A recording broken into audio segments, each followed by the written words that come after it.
আসসালামু আলাইকুম।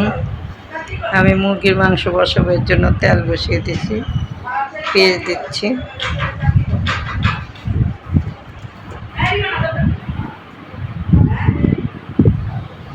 পেঁয়াজটা ভালো মতো লাল করব, ভাজা ভাজা করে গরম মশলা, এলাচ, দারচিনি সব দিয়ে নাড়াচাড়া করে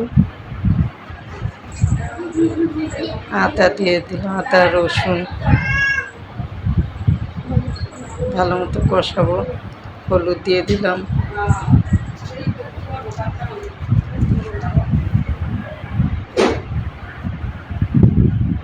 জিরা, ধনিয়া, মরিচ দিয়ে পানি দিয়ে ভালো মতো কষাবো।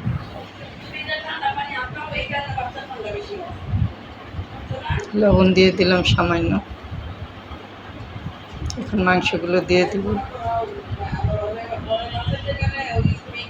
আলুর মাংস একসঙ্গে দিয়ে দিলাম, কারণ ফার্মের মুরগিতে একটু তাড়াতাড়ি হয়, এর জন্য আলুটা একসঙ্গে কষা ভালো করে একসঙ্গে দিয়ে দিলাম।